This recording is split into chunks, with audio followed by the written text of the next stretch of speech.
Welcome to The Explainer. You know that feeling, right? When you're facing a huge decision and you're just frozen. You wonder, should I do this really hard thing, or is it just better to do nothing at all? Well, today we're going to dive into an ancient text, the Bhagavad Gita, for a surprisingly modern way to tackle that very problem. So, this whole chapter kicks off on a battlefield. But honestly, the real fight is one that every single one of us faces. We've got this warrior, Arjuna, and he's staring down a super painful choice. And he asks this question that gets to the heart of everything. Is it better to act, even when you know it's going to hurt? Or should you just walk away? Okay, so let's get into this. Picture it. Arjuna's a warrior, right? He's ready for the biggest fight of his life. But then he looks across the field, and he sees his own family, his cousins, his mentors, and he just freezes. He's totally paralyzed. Because for him, winning this fight would feel like the biggest loss imaginable. But then his guide, Krishna, comes in with this really blunt response. He basically says, look, inaction, that's not a real thing. It's an illusion. I mean, just being alive, breathing, eating, all of that is action. You literally can't escape it. So the question isn't if you should act. The real question is how you're going to act. And this is where it gets really interesting. This leads us to the central idea that Krishna lays out to solve this whole dilemma. And honestly, it's a completely game-changing way to think about our work and our place in the world. So Krishna calls this approach karma yoga. And the idea is just brilliant, and it's so simple. He says, do your job, do what you're supposed to do, and do it to the best of your ability.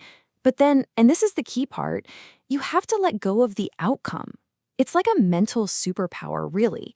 It lets you dive into life headfirst without getting completely wrecked by the stress and worry about what's going to happen. And right here, this is the big switch up in thinking.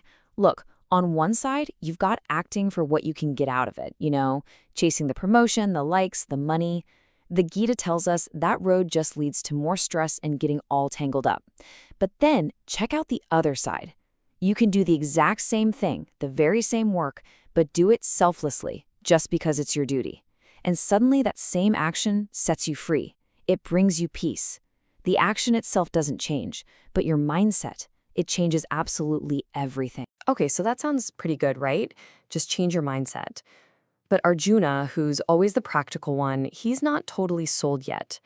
He asks a follow-up question that, man, it just gets right to the core of what it means to be human. He basically asks, why?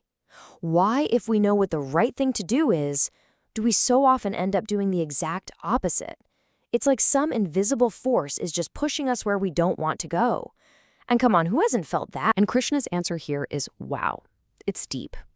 He says it hidden force, the one that makes us sabotage ourselves. It's not some demon out there. It's not bad luck.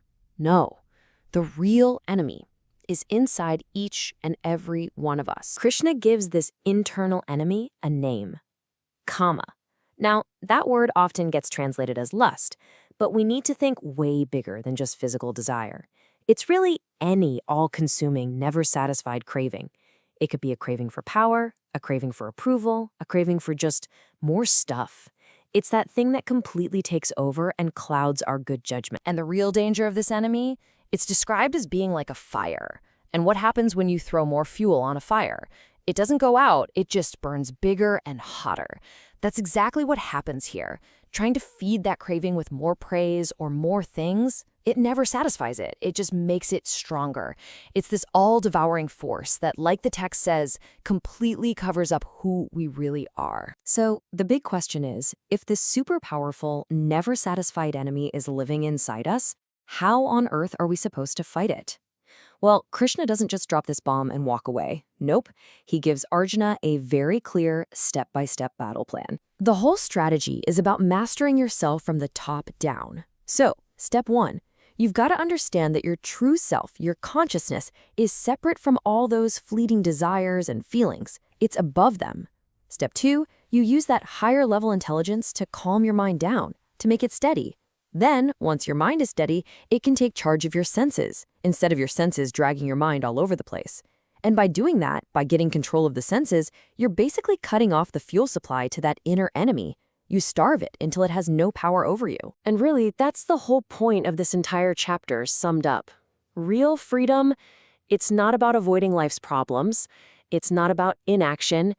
It's about jumping into the fight, but doing it the right way, selflessly. And the only way you can possibly do that is by first winning the war that's happening inside yourself. So that leaves us with something to really think about, right? The Gita is talking about this timeless internal battle. So what does that insatiable enemy look like for us today? Is it that constant need for likes on social media? Is it chasing career success no matter the cost? That feeling that you just need more stuff? What's the thing that pulls you off your path? And more importantly, how can you use this ancient battle plan to win your own fight right now?